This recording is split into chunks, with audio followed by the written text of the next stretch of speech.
Good afternoon and welcome. My colleagues and I understand the hardship that high inflation is causing, and we are strongly committed to bringing inflation back down to our 2% goal. Over the past year, we've taken forceful actions to tighten the stance of monetary policy. We've covered a lot of ground, and the full effects of our rapid tightening so far are yet to be felt. Even so, we have more work to do. Price stability is the responsibility of the Federal Reserve and serves as the bedrock of our economy. Without price stability, the economy does not work for anyone. In particular, without price stability, we will not achieve a sustained period of labor market conditions that benefit all. Today, the FOMC raised our policy interest rate by 25 basis points. We continue to anticipate that ongoing increases will be appropriate in order to attain a stance of monetary policy that is sufficiently restrictive to return inflation to 2% over time. In addition, we are continuing the process of significantly reducing the size of our balance sheet. Restoring price stability will likely require maintaining a restrictive stance for some time. I will have more to say about today's monetary policy actions after briefly reviewing economic developments. The U.S. economy slowed significantly last year, with real GDP rising at a below-trend pace of 1%. Recent indicators point to modest growth of spending and production this quarter. Consumer spending appears to be expanding at a subdued pace, in part reflecting tighter financial conditions over the past year. Activity in the housing sector continues to weaken, largely reflecting higher mortgage rates. Higher interest rates and slower output growth also appear to be weighing on business fixed investment. Despite the slowdown in growth, the labor market remains extremely tight, with the unemployment rate at a 50-year low, job vacancies still very high, and wage growth elevated. Job gains have been robust, with employment rising by an average of 247,000 jobs per month over the last 3 months. Although the pace of job gains has slowed over the course of the past year and nominal wage growth has shown some signs of easing, the labor market continues to be out of balance. Labor demand substantially exceeds the supply of available workers, and the labor force participation rate has changed little from a year ago. Inflation remains well above our longer-run goal of 2%. Over the 12 months ending in December, total PCE prices rose 5.0%. Excluding the volatile food and energy categories, core PCE prices rose 4.4%. The inflation data received over the past 3 months show a welcome reduction in the monthly pace of increases. And while recent developments are encouraging, we will need substantially more evidence to be confident that inflation is on a sustained downward path. Despite elevated inflation, longer-term inflation expectations appear to remain well anchored, as reflected in a broad range of surveys of households, businesses, and forecasters, as well as measures from financial markets. But that's not grounds for complacency. Although inflation has moderated recently, it remains too high. The longer the current bout of high inflation continues, the greater the chance that expectations of higher inflation will become entrenched. The Fed's monetary policy actions are guided by our mandate to promote maximum employment and stable prices for the American people. My colleagues and I are acutely aware that high inflation imposes significant hardship as it erodes purchasing power, especially for those least able to meet the higher costs of essentials like food, housing, and transportation. We are highly attentive to the risks that inflation poses to both sides of our mandate, and we are strongly committed to returning inflation to our 2% objective. At today's meeting, the committee raised the target range for the federal funds rate by 25 basis points, bringing the target range to 4.5% to 4.75%. And we are continuing the process of significantly reducing the size of our balance sheet. With today's action, we have raised interest rates by 4.5 percentage points over the past year. We continue to anticipate that ongoing increases in the target range for the federal funds rate will be appropriate in order to attain a stance of monetary policy that is sufficiently restrictive to return inflation to 2% over time. We are seeing the effects of our policy actions on demand in the most interest-sensitive sectors of the economy, particularly housing. It will take time, however, for the full effects of monetary restraint to be realized, especially on inflation. In light of the cumulative tightening of monetary policy and the lags with which monetary policy affects economic activity and inflation, the committee decided to raise interest rates by 25 basis points today, continuing the step down from last year's rapid pace of increases.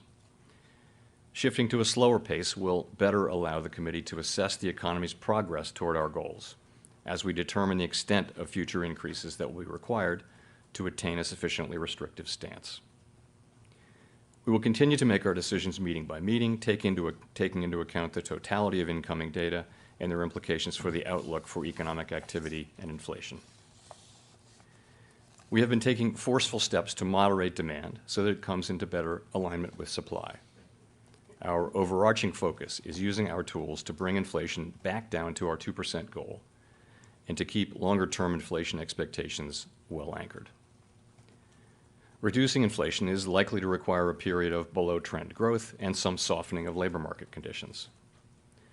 Restoring price stability is essential to set the stage for achieving maximum employment and stable prices over the longer run. The historical record cautions strongly against prematurely loosening policy. We will stay the course until the job is done. To conclude, we understand that our actions affect communities, families, and businesses across the country. Everything we do is in service to our public mission. We at the Fed will do everything we can to achieve our maximum employment and price stability goals. Thank you, and I look forward to your questions.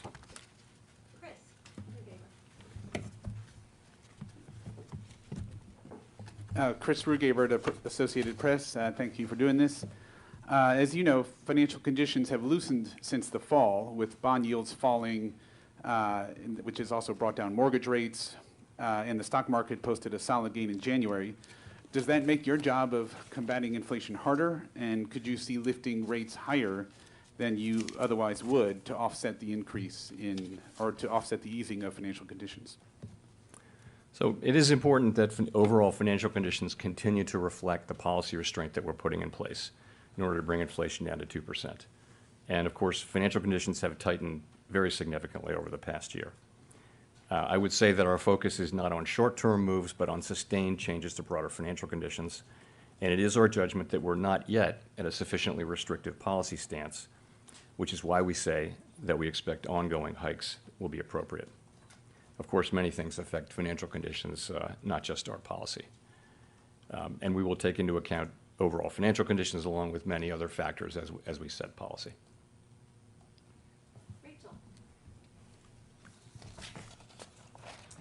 Hi, Chair Powell. Thank you for taking our questions. Rachel Siegel from the Washington Post.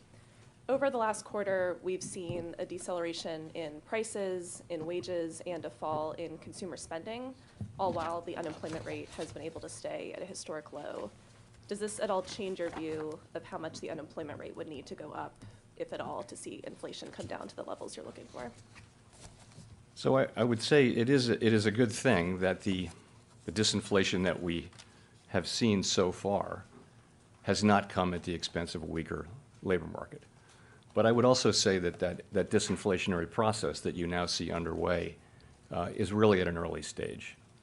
What you see is really in the goods sector, you see inflation now coming down because supply chains have been fixed, demand is shifting back to services, and shortages have been abated. So you see that in the housing services sector. We expect inflation to continue moving up for a while, but then to come down, assuming that new leases continue to be lower. So in those two sectors, you've got a good story. The issue is that we have a large sector called non-housing service, core non-housing services, where we don't see disinflation yet. But I would say that so far, what we see is progress, but without any weakening in labor market conditions. Has your Go ahead. Has your expectation for where the unemployment rate might go changed since December? You know, we're going to write down new forecasts at the March meeting, and we'll see at that time. I will say that it is gratifying to see the disinflationary process now getting underway, and we continue to get strong labor market data. But we'll update those forecasts in March. Neil. Hi, Chair Powell. Neil Irwin with Axios. You and some of your colleagues have emphasized the possibility that job openings could come down and that that would let some of the air out of the labor market without major job losses. We saw the opposite in the December JOLTS this morning, job openings actually rising. That also has coincided with slowdown in wage inflation. Do you believe that openings are an important indicator to be studying to understand where the labor market is and where wage inflation might be heading? So you're right about the data, of course. What we've seen average hourly earnings and now the employment cost index abating a little bit, still off of their highs of 6 months ago and more, but still at levels that are fairly elevated. The job openings number in JOLTS has been quite volatile recently, and I did see that it moved back up this morning. I do think that it's probably an important indicator. The ratio, I guess, is back up to 1.9 job openings to unemployed people who are looking for work. So it's an indicator, but nonetheless, you're right. We do see wages moving down. If you look across the rest of the labor market, you still see very high payroll job creation, and quits are still at an elevated level. So by many indicators, the job market is still very strong. Go to Colby and then Howard. Thank you. Colby Smith with the Financial Times. Given the economic data since the December meeting, is the trajectory for the Fed funds rate in the most recent SEP still the best guidepost for the policy path forward? Or does ongoing now mean more than 2 rate rises now? So you're right. At the December meeting, we all wrote down our best estimates of what we thought the ultimate level would be, and that's obviously back in December, and the median for that was between 5 and 5.25%. At the March meeting, we're going to update those assessments. We did not update them today. We did, however, continue to say that we believe ongoing rate hikes will be appropriate to attain a sufficiently restrictive stance of policy to bring inflation back down to 2%.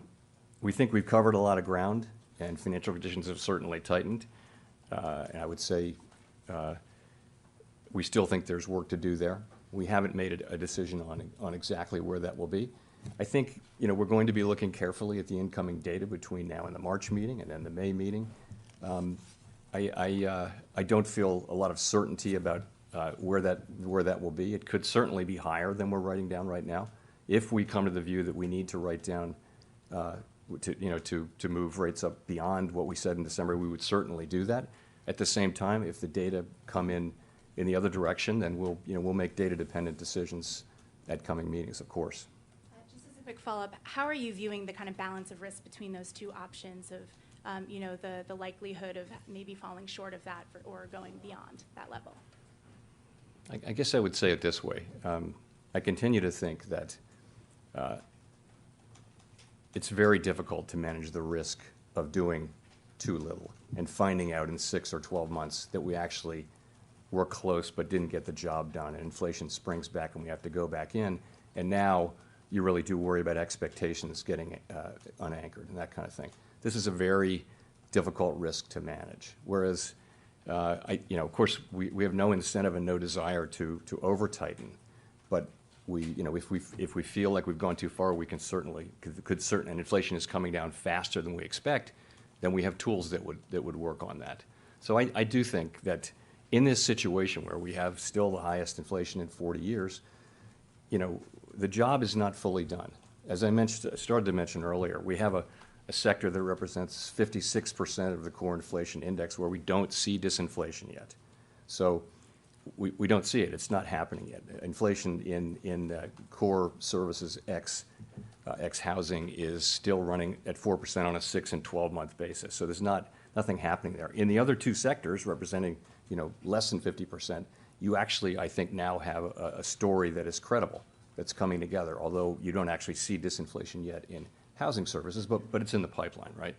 So for the third sector, we don't see anything here. So I think it would be premature, it would be very premature to declare victory or to think that we've really got this. We need to see our goal, of course, is to bring inflation down. And how do we get that done?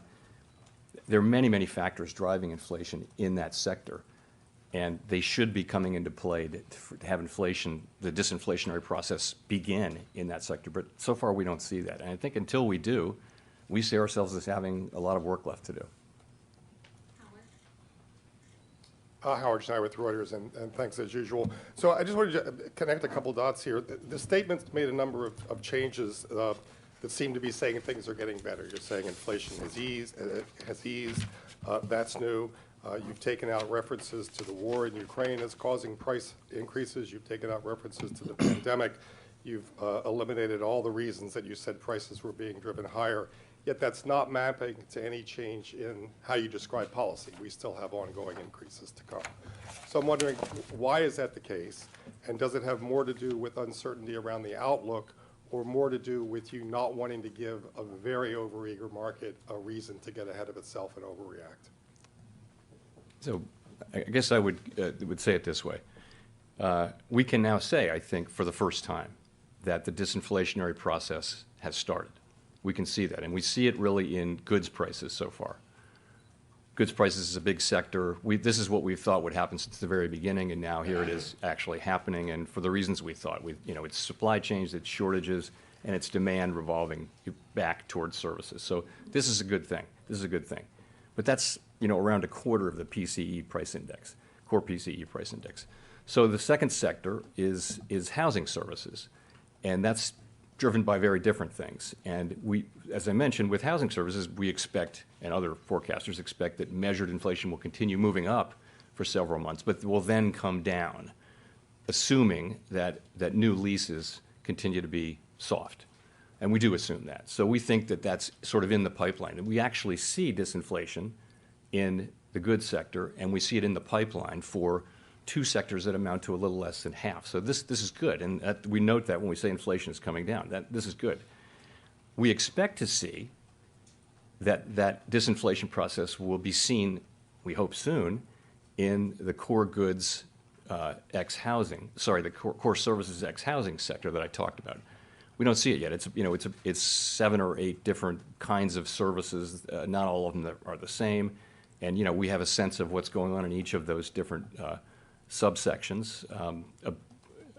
Probably the biggest part of it, probably 60% of that is, research would show is sensitive to slack in the economy, and so the labor market will probably be important. Some of the other ones, the labor market's not going to be important. Many other factors will drive it. In any case, we don't see disinflation in that sector yet, and I think we need to see that.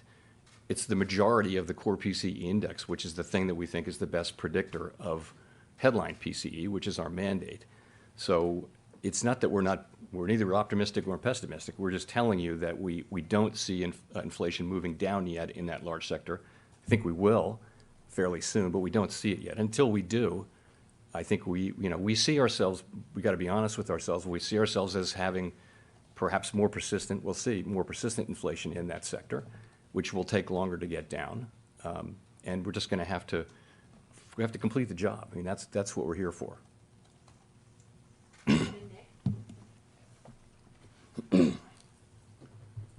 Nick Timmeros, the Wall Street Journal. Chair Powell, you observed several years ago that we learned we can have a low unemployment rate without above-target inflation, and we have learned lately that inflation can come down from its uncomfortably high level despite a historically low unemployment rate. Given that, and given how much you did over the last year, why do you think further rate increases are needed? Why not stop here and see what transpires in the coming months before raising rates again? So we've raised rates 4.5 percentage points, and we're talking about a couple of more rate hikes to get to that level we think is appropriately restrictive. And why do we think that's probably necessary? We think because inflation is still running very hot. We're, of course, taking into account long and variable lags, and we're thinking about that. The story we're telling about inflation is, to ourselves, and the way we understand it, is basically the three things that I've just gone through a couple times. And again, we don't see it affecting the services sector ex-housing yet. But I mean, I think our assessment is that we're not very far from that level. We don't know that, though. We don't know that. So I think we're living in a world of significant uncertainty. I would look across the the spectrum of rates and see that real rates are now positive, right by an appropriate set of measures are positive across the yield curve. I think policy is restrictive. We're trying to make a fine judgment about how much is restrictive enough. That's all. And we're going to, that's why we're slowing down to 25 basis points. We're going to be carefully watching the economy and watching inflation and watching the progress of the disinflationary process. Did you or your colleagues discuss the conditions for a pause at this meeting this week? Well, you'll see the minutes will come out in 3 weeks, and we'll give you a lot of detail. We spent a lot of time talking about the path ahead and the state of the economy, and I wouldn't want to start to describe all the details there, but that was the sense of the discussion, was really talking quite a bit about the path forward. Victoria? Hi, Chair Powell. I wanted to ask about the debt ceiling. Given that we've now hit up against it, I was wondering if the U.S. goes past the X date, will the Fed do whatever the Treasury directs as it relates to making payments as the fiscal agent, or will it do its own analysis of any legal constraints? So your question is, say your question again? Will the Fed do what Treasury directs as it relates to making payments, or will it do its own analysis of any legal constraints? So you're really asking about, you're asking about prioritization, in effect, is what Yes, you're, okay. yes. So I feel like I have to say this. There's only one way forward here, and that is for Congress to raise the debt ceiling so that the United States government can pay all of its obligations when due.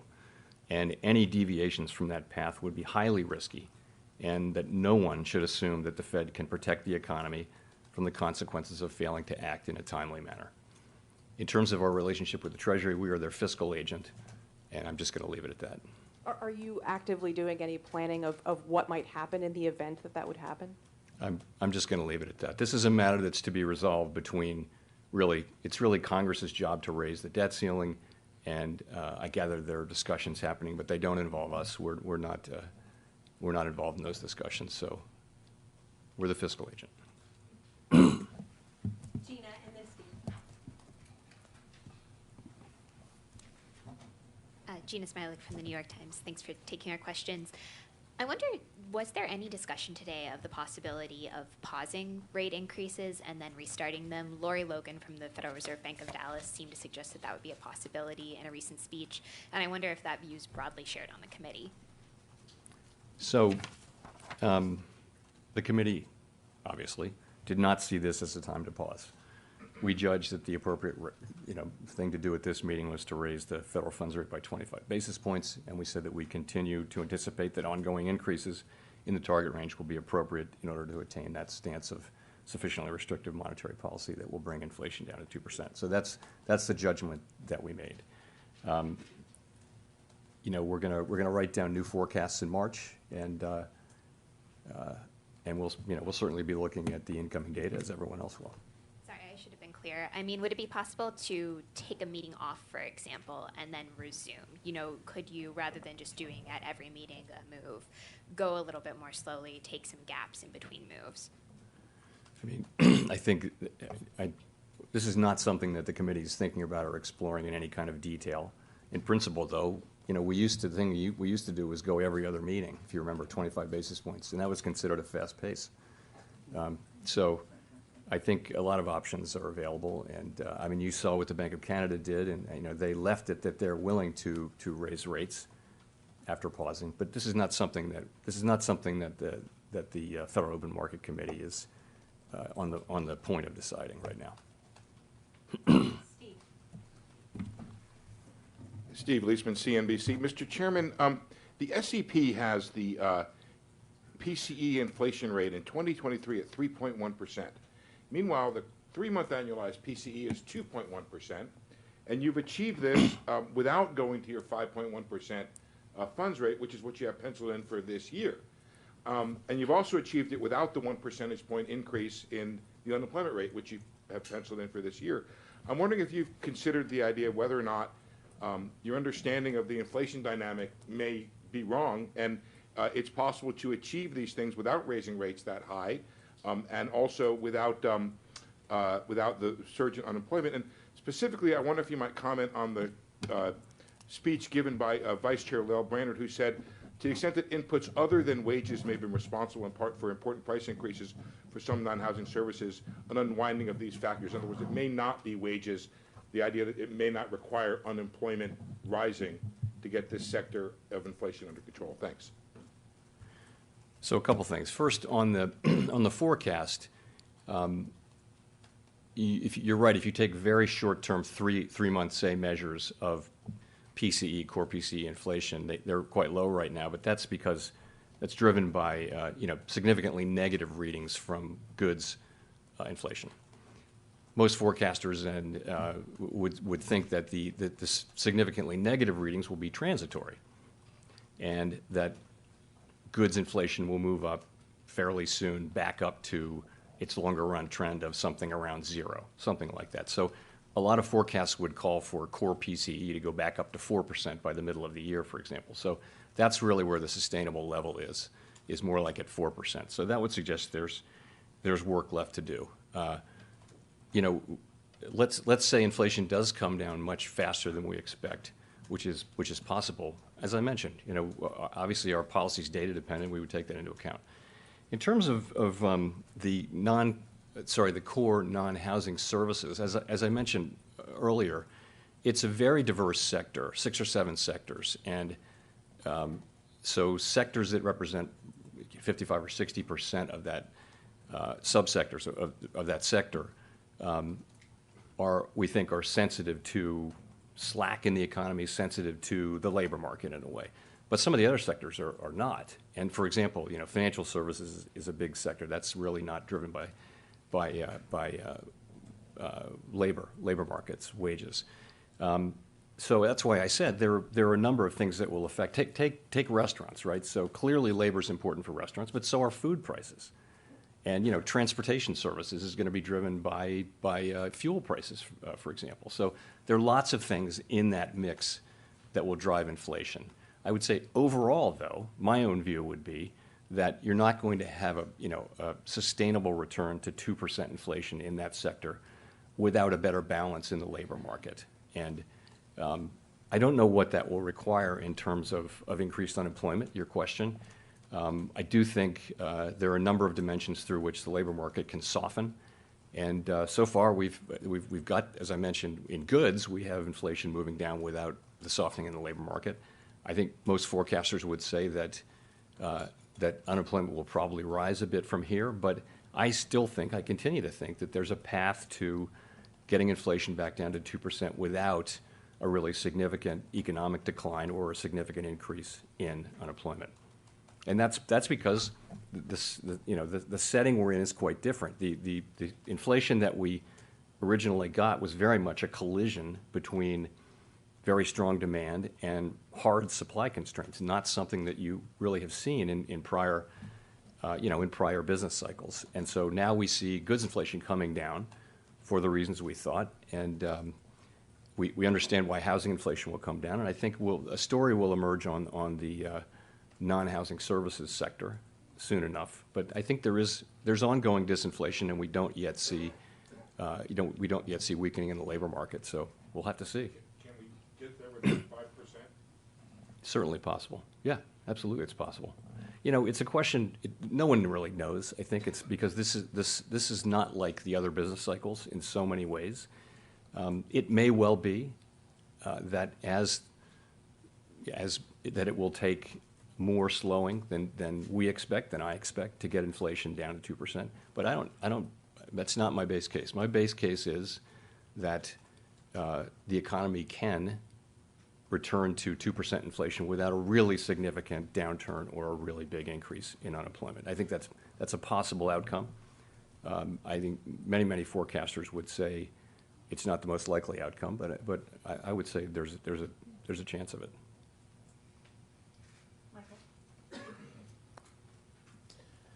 Michael McKee from Bloomberg TV and Radio. I'd like to pick up on what you were just saying about a substantial downturn and ask, with the full weight of your tightening not in place yet, and with the progress against inflation, there's still a lot of talk about very, very slow growth going forward in 2023. And the recession indicators are all suggesting that we are going to see recession this year. So I'm wondering if you've changed your view or you have a more nuanced view of what you think the danger to economic growth is going forward, and whether you're very close to perhaps tipping it into the wrong place, which calls for more restraint on your part. So I do think most forecasts and my own assessment would be that growth will continue, positive growth will continue, but at a subdued pace, as it did last year. We had growth of GDP growth of 1% last year, and also final sales growth, which we think is a better indicator of about 1%. I think most forecasts and certainly my assessment would be that growth will continue at a fairly subdued level this year. There are other factors, though, that need to be considered. You will have seen that the global picture is improving a bit, and that will matter for us potentially. The labor market remains very, very strong, and that's job creation, that's wages. As inflation does come down, sentiment will improve. You also, state and local governments are really flush these days with money, and many of them are considering tax cuts or even sending checks. So I think that's going to support. They're also spending a lot. There's a lot of spending coming in the construction pipeline, both private and public, and so that's going to support economic activity. So I think there's a good chance that those factors will help support positive growth this year, and that's my base case is that there will be positive growth this year.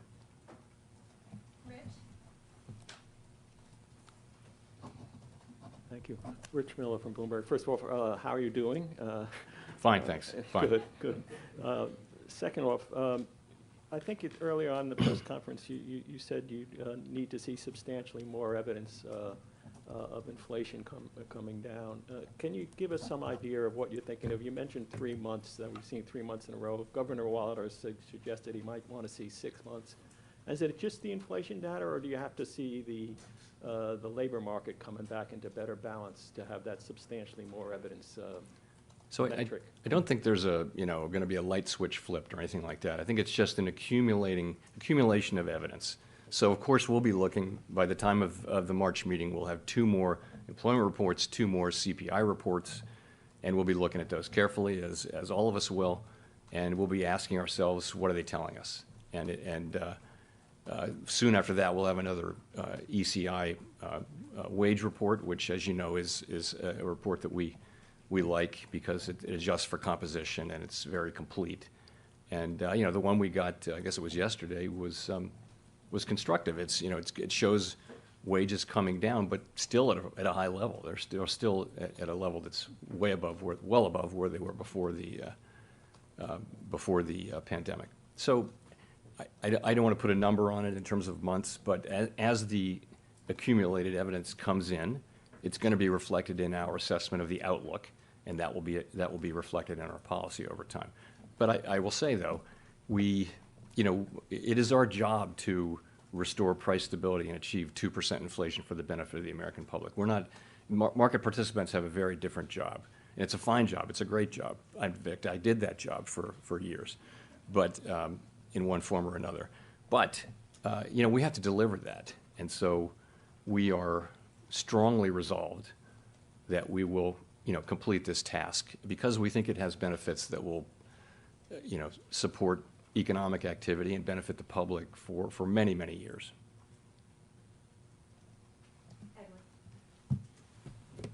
Thank you, Michelle. Thank you, Fed Chairman, for taking the questions. So you've talked about we had solid job growth. I'm Edward Lawrence from Fox Business, by the way. We had solid job growth, a slight falling in the increase in consumer spending. It seems so far it's been relatively mild from the economy to go from a 9.1% CPI inflation to 6.5% CPI inflation. Is the hard part yet to come, to go from 6.5 to 2? I don't think we know, honestly. So we, of course, expected goods inflation to start coming down by the end of 2021. And it didn't. It didn't come down all through 22. And now it's coming down, and it's coming down pretty fast.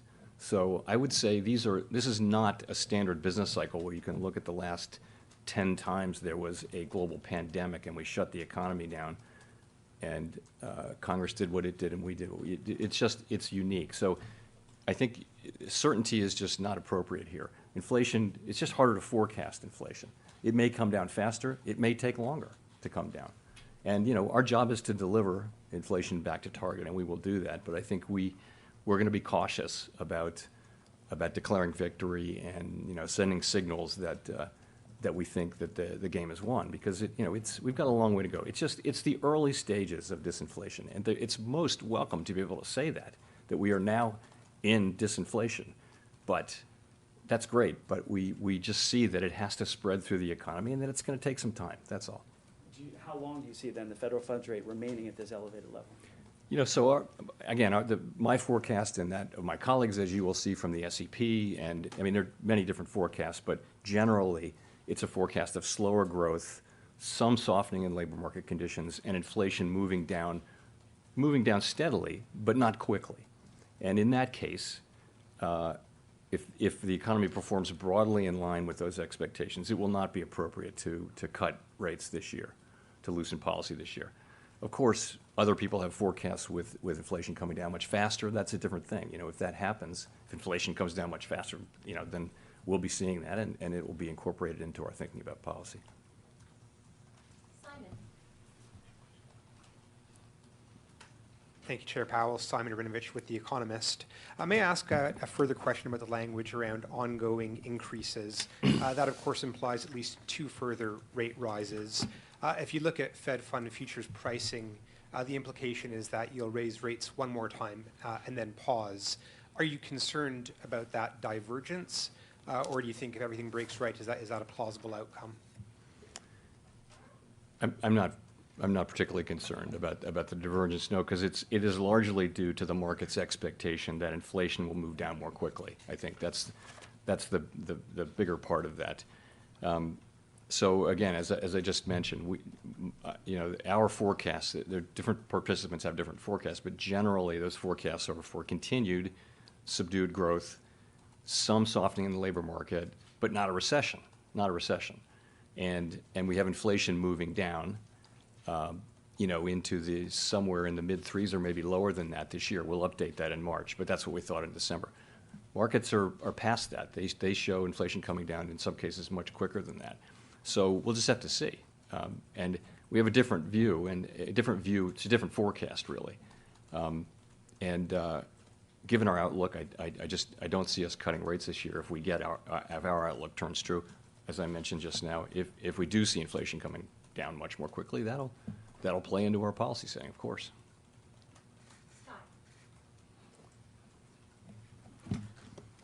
Hi, Chair Powell. Scott Horsley from NPR. One of the changes in the statement this month is that the committee is no longer listing public health as among the data points you'll consider in assessing conditions. What should we make of that? Does the Federal Reserve no longer see the pandemic as weighing on the economy?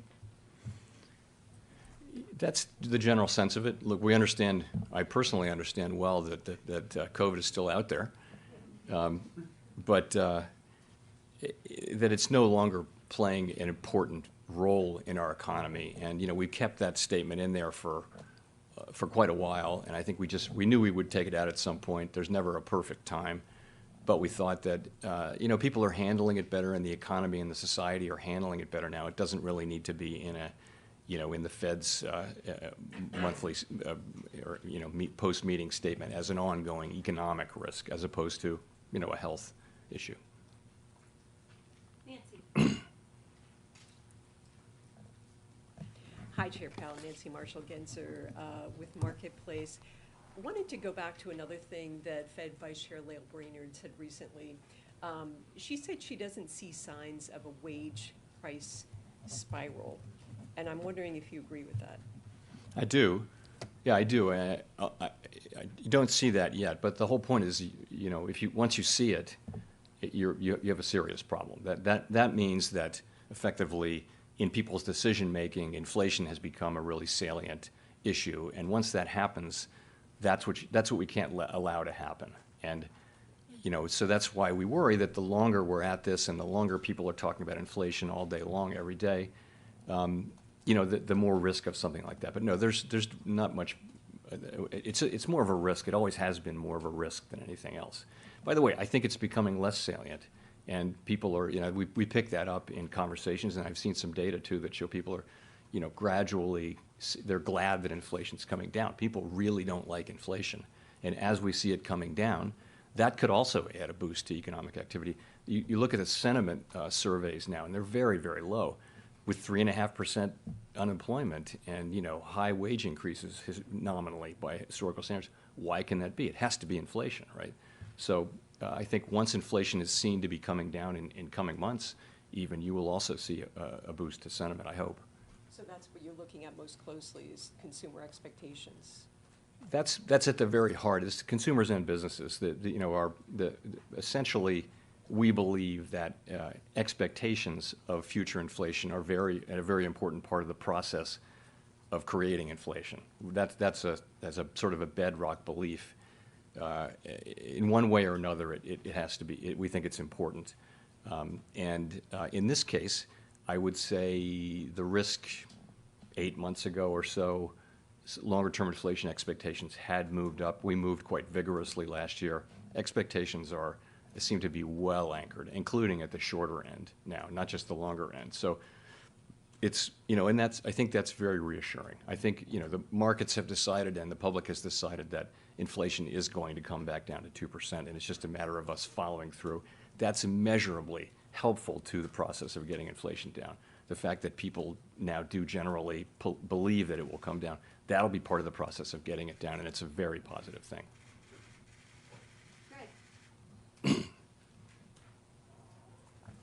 Thank you, Chair Powell. Greg Robb from Market Watch. In the minutes of the December meeting, there was a couple sentences that struck people as important. When the committee said participants talked about this unwarranted easing of financial conditions was a risk, and it would make your life harder to bring inflation down. I haven't heard you talk much about that today or in the statement, so I was wondering, has that concern eased among members, or is that still something you're concerned about? Thank you. I would put it this way. It's something that we monitor carefully. Financial conditions didn't really change much from the December meeting to now. They mostly went sideways or up and down, but came out in roughly the same place.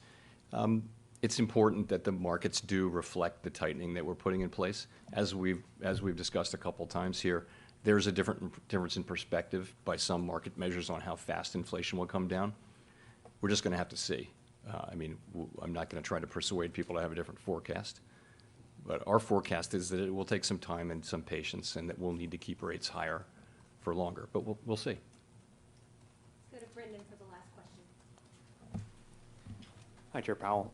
Brendan Peterson with Punchbowl News. I wanted to ask if the Fed takes into account at all the debt ceiling when it comes to quantitative tightening, given the fact that rapid or faster quantitative tightening could bring us closer, faster to that drop-dead debt ceiling deadline. Could it play an effect as we get closer to that drop-dead deadline this summer?